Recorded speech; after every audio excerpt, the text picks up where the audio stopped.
Շնորհակալ եմ, պարոն նախագահ։ Իրական ես արդից օգտվելով ուզում եմ մի քիչ ավելի լայնացնել երկխոսությունը։ Գիտեք, սենց առանձին кейսերով քննարկումներ իրականացնելով մենք խնդիրը չենք լուծի։ Մենք բոլորս անընդհատ պնդում ենք, որ կա ատելության մթնոլորտ եւ այլն, բայց ատելության մթնոլորտը միակողմանի չի եւ ատելության մթնոլորտը գեներացվում է իրականում։ Ես ցավում եմ, պարոն Արծվիկ Մինասյան, ես ձեզ այդքան հարգելով սպասում էի նմանատիպ քննարկմանը ԵԽԵՄ-ի կողմից կազմակերպված, որտեղ միջայլոց ես ինքս բարձրացրել եմ արցախցիների հանդեպ խտրական վերաբերմունքը, դուք ներկա չէիք, բայց այդտեղ իրականում սենց շատ կառուցվածքային քննարկումներ եղան։ Ինչի մասն է խոսքը, լրագրողների ազատությունը այսօր աճել է, բավականին աճել է, բայց ցանկացած ազատություն եւ իրավունքներ պետք է ունենան պարտականություններ։ Okay, չկան լրագրողական առանձին էթիկայի կանոններ, ՅՈՒՆԵՍԿՕ-ն ունի։ Եկեք նայենք ՅՈՒՆԵՍԿՕ-ն ինչ է ասում, կամ ինչ գործիքա կազմերից է առաջարկում հեռու մնալ։ Առաջին հերթին ՅՈՒՆԵՍԿՕ-ն պնդում է, որ լրատվությունը այդ հանրային բարիք է եւ ուղղված չպետք է լինի ինչ որ մեկի շահերի սպասարկմանը։ Եվ երկրորդ բանը, որ պնդում է, այդ այնա, որ ատելության խոսքը եւ այսինքն լրատվամիջոցը պատասխանատու է իր փոխանցած ինֆորմացիայի եւ իր փոխանցած խոսքի համար։ Իսկ այստեղ ընդհակառակը, ուրեմն ինչա տեղի ունեմ, վերցնում ենք սենսացիոնիզմի հետևից գնալով, ես այսօր հատուկ նայում էի այդ նույն լրագրողի ներկայացրած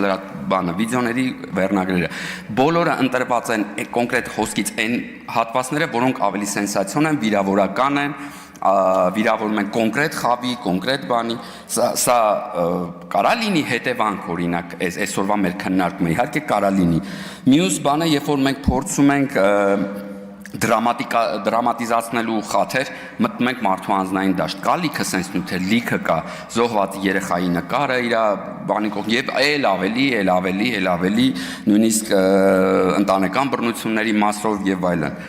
Մյուս մասը, այդ նույն լրատվականներից, օրինակ ես սպասում եմ, որ իրանք գոնե առանցքային բռնության մասով իրանք մեր կողքին կանգնած են լինելու։ Բայց շատ վառ օրինակ էր, օրինակ ընտանեկան բռնության մասին օրենքի քննարկումը, տեսանք թե լրատվականները ով չանդրադարձավ ընդհանրապես, իսկ ով անդրադարձավ ինչ ենթատեքստով։ Խոսում ենք victim blaming-ից օրինակը ես բերեցի, շատ վառ օրինակ, երբ որ ծեծում են լրագրողին, այնինչ լինում են падգամավորներ, որոնք փորձում են հիմնավորեն, թե ինչի համար են ծեծել։